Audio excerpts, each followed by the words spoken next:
hlavy.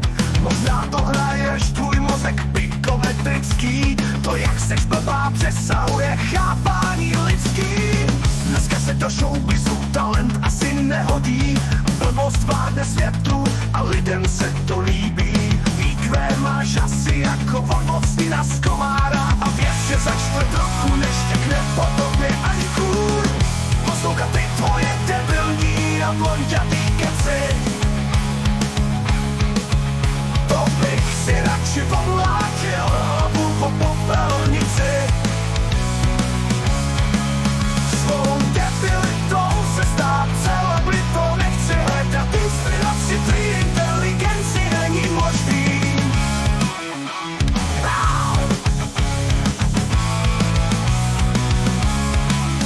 Poslouchat ty tvoje debilní a blonďatý keci. To bych si radši omlátil hlavu po popelnici. Svou debilitou se stát celebritou nechci hledat inspiraci, tvý inteligenci není možný.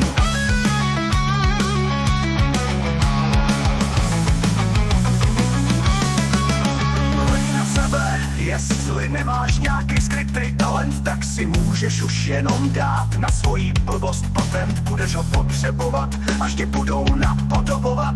Každý chce být jako ty, můžeš na tom vydělat. Poslouchat ty tvoje debilní a blonďatý keci. To bych si radši ovládil hlavu po popelnici. Svou debilitou se stát celebritou nechci hledat inspiraci, tvý inteligenci není možný. Poslouchat ty tvoje debilní a blonďatý keci. To bych si radši ovládil hlavu po popelnici. Svou debilitou se stát celebritou nechci hledat inspiraci, tvý inteligenci není možný.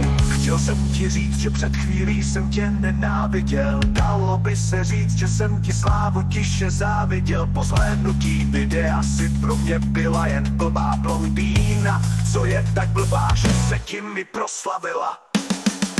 Jaký je asi rozdíl mezi mnou a tebou?